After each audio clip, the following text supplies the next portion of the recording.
Hi everybody and welcome back to Lost Genre Reddit Stories. This post is from the subreddit Am I the A-hole here, and it's by user This Sub Is Trash 15. Well, why don't you tell us how you feel about this sub, OP? Am I the a-hole here for asking to see my wife's phone? Happily married for 15 years with 2 kids. Saturday night, around midnight, she was showing me some videos on her phone when she got a message notification. She quickly swiped it away, though we both saw it. I didn't say anything, but decided to go to bed, already a bit annoyed at how she did it. I asked who texted her so late and was told, I don't know. I mentioned she should look to make sure someone didn't need anything.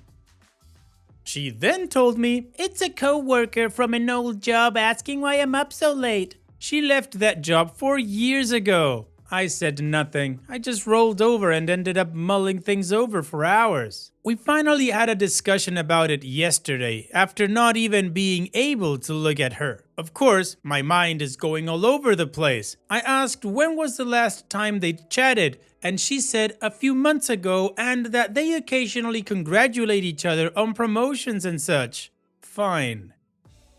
Then I discussed how she openly lied to my face, knowing full well who messaged her, and that the totality of the circumstances was hard to accept as innocent. I reinforced that I was deeply hurt about being lied to in such an open and obvious situation, and now I am wondering if I'd be out of line asking to see the history of their conversations. I don't think she's physically cheated on me, as she works from home and life and kids keep both of our schedules pretty full.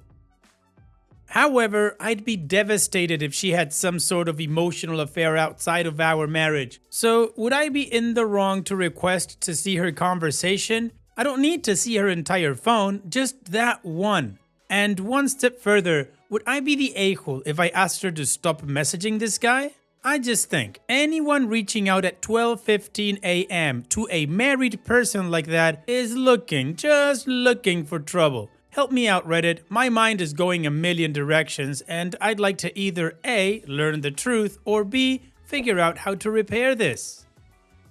Well, in my opinion, no, you wouldn't be the a-hole because it has become a trust issue considering she lied to you and she knows she did. So do you. It would definitely be controlling if unprompted and just because of your insecurities you would require to see her phone every now and then and keep tabs on her conversations and all of that. Yeah, that'd be toxic and controlling. But in this case, she knowingly lied to you and then gave you another vague answer. That's a definite big hit on trust. So no, I don't think you would be out of line if you asked to see her phone. Having said that, I am certain you won't find anything because she probably already deleted it. Now, regarding you asking her not to talk to this guy anymore, I don't think that would make you the a-hole. However, that is something that I think she should volunteer.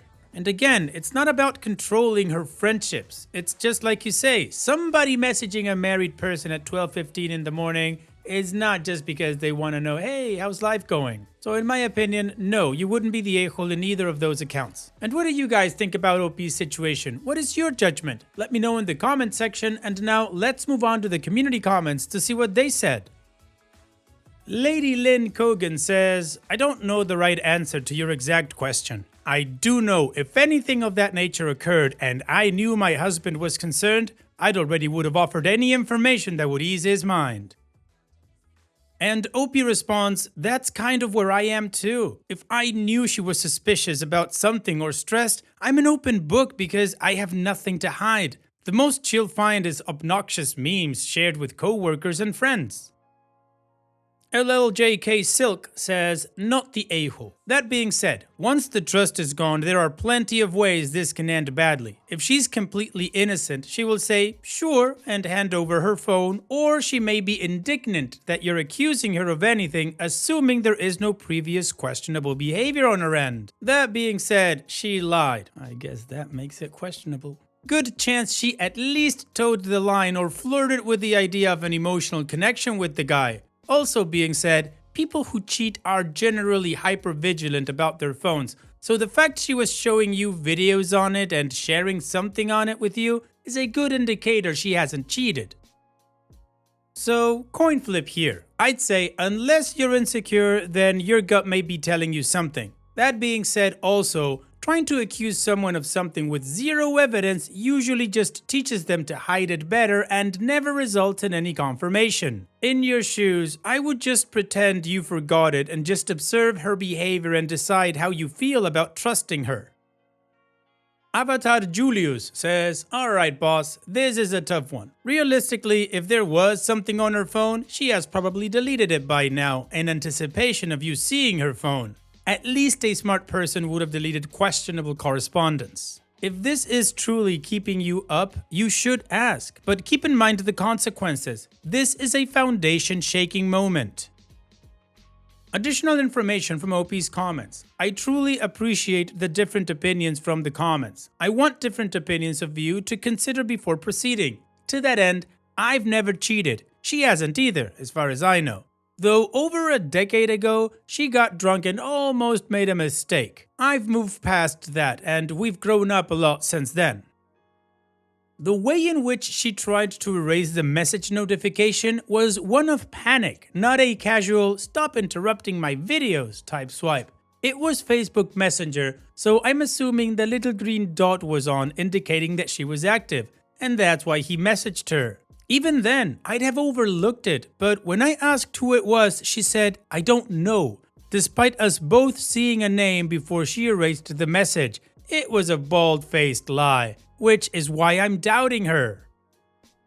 She doesn't have anything work-related on her phone. She has full access to my phone if she ever has the desire or need, and this was the first time ever that I would ask her to share her phone with me. And while I can admit I'd get jealous, I've never vocalized anything in the entirety of our relationship.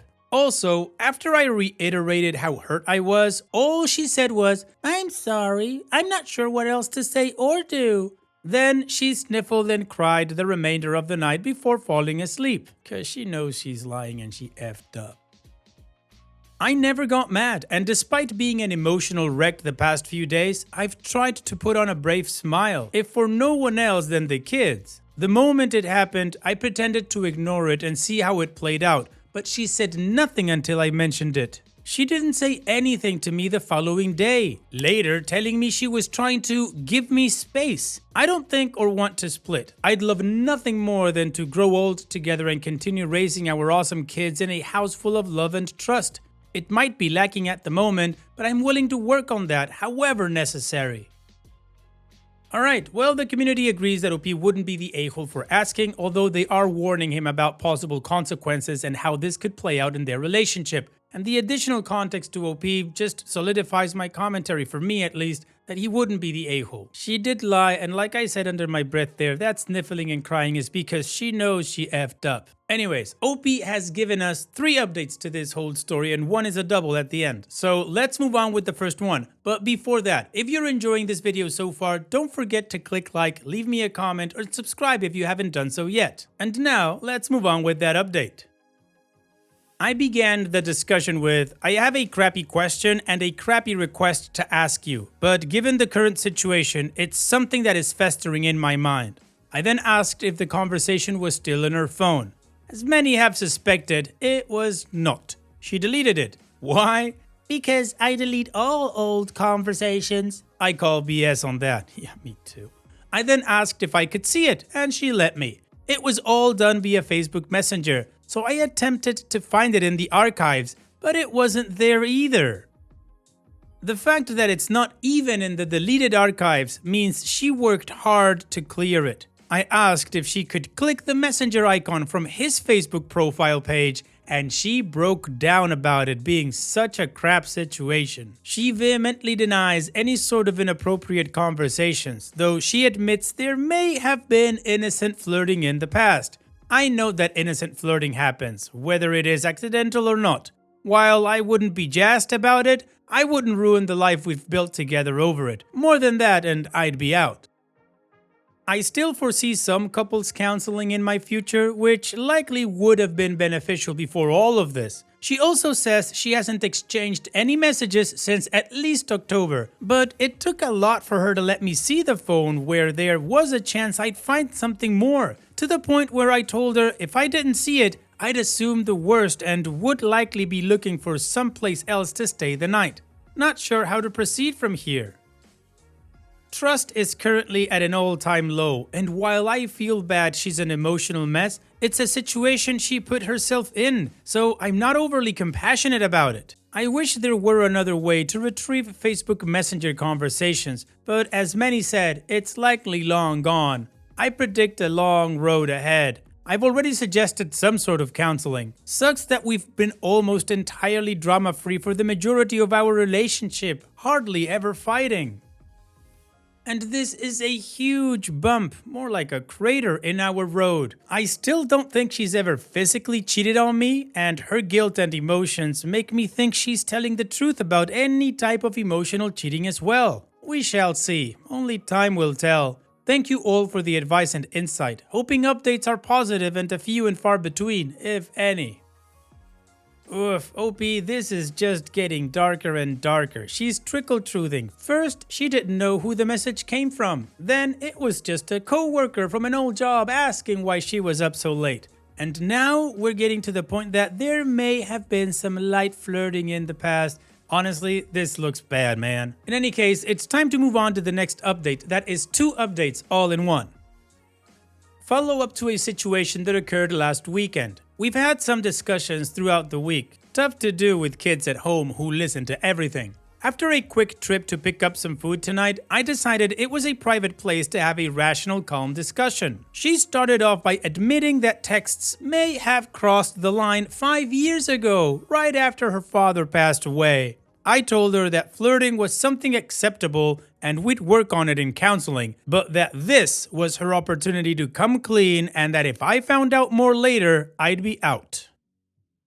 The silence and tears welling up was all I needed. I asked her if she had sex, and she affirmed it occurred one time and never once since. Well, you can absolutely believe that, OP. It's not like she's lied before. So there it is, out in the open. I remember how tough of a time she had when her dad passed. Her mental state was not great.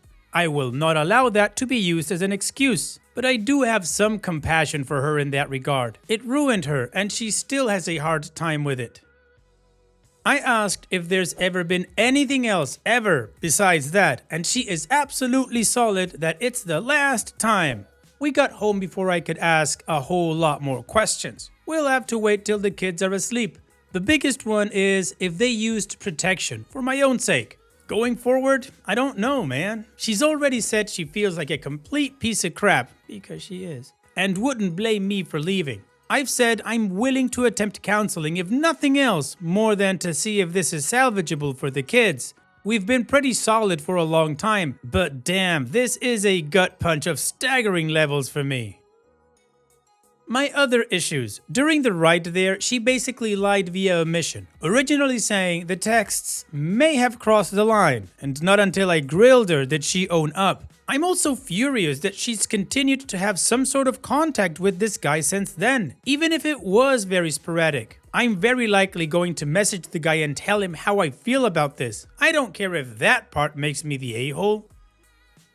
The guy is scum. He knew she was married with 2 kids, one being a toddler at the time, at home, but this is entirely on her. He didn't promise me crap or lie to my face. It also hurts my soul knowing she'd have never come clean had I not seen that text. So Reddit, you were right. My worst fears have been confirmed. My wife cheated 5 years ago. I wish you weren't right. This effing blows. Where we end, no one knows. Sharing the worst week of my life with Reddit has sure been something else.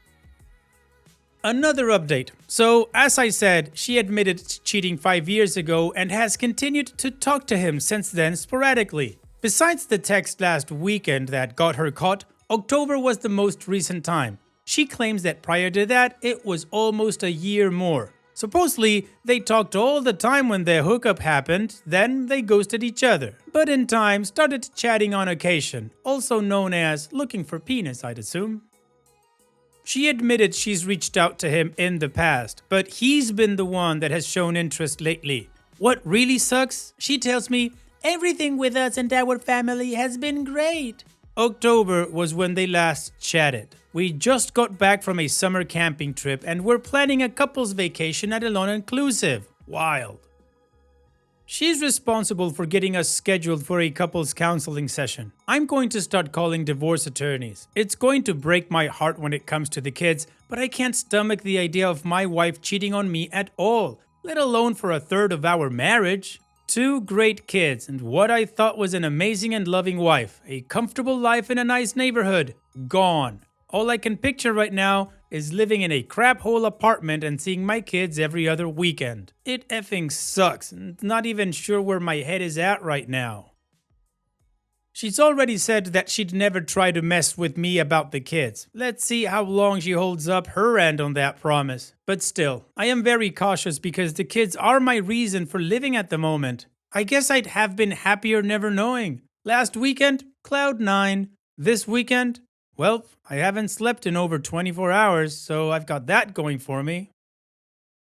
Well, OP, of course it sucks when you learn the truth about your spouse in this way, particularly when your spouse sucks as much as yours does. But in the grand scheme of things, OP, it's better not to be with the cheater. Because if you stayed, then the relationship wouldn't be great, your children would be exposed to that, it would just be toxic for you and them. So it's not worth it. As a side note, OP did follow through on his divorce promise because in his post history, he is looking for the best divorce lawyers where he lives. So on that note, OP, here's wishing you and your children the best in the future. Hopefully your divorce goes smoothly and nothing gets crapped up. Take care, OP, and thank you for sharing. And now let's finish this video with a mood booster post.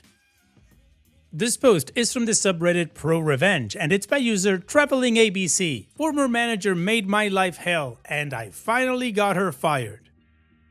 I was desperate to join a new job after my husband and I were both laid off last year. When I was offered a new role, I knew it would be a step down from what I was doing, but the manager and the team seemed great and that part has not changed. However, since my manager Gary was so busy, he basically offloaded me to another manager, Jane. I was supposed to be the connection point between my team and Jane, but it quickly became Jane micromanaging me.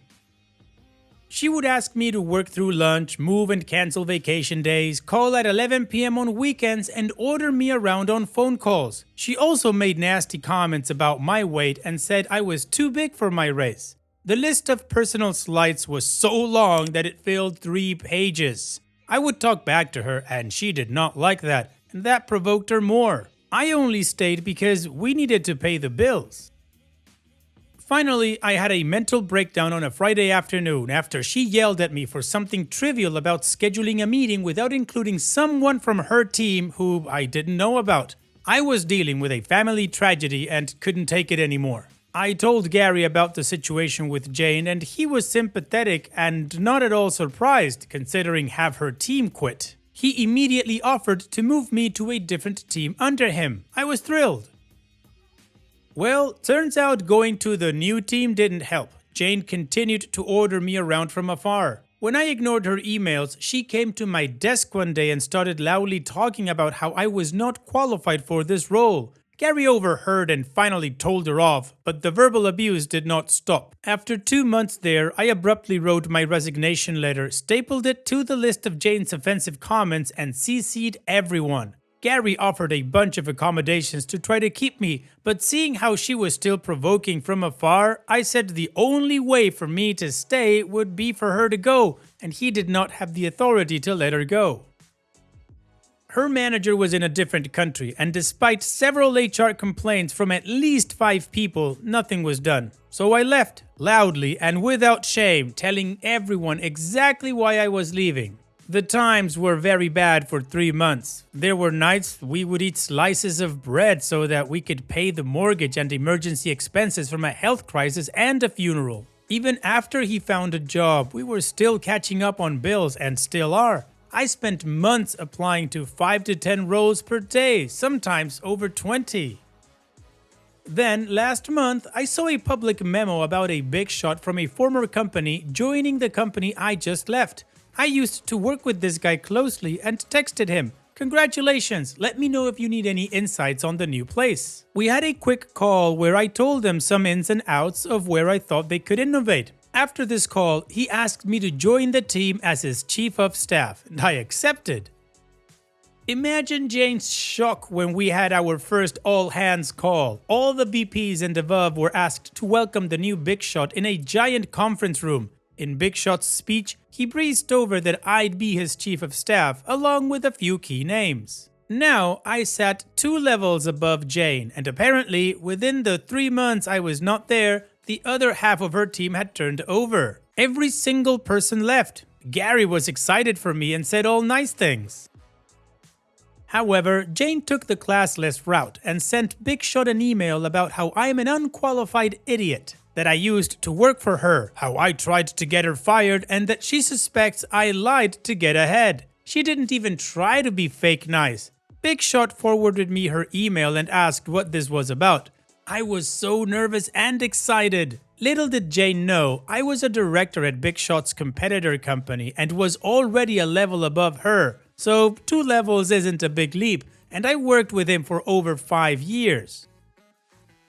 I had an hour call with Big Shot and told him she was bad for the company culture and was a nasty person in general. But the evidence he needed was Gary confirming that her whole team has turned over, my prior resignation letter, which was still sitting on my desktop when I logged in upon return, and a few other nasty emails she sent her recent staff, which they were happy to share with us. Big Shot fired Jane on Friday.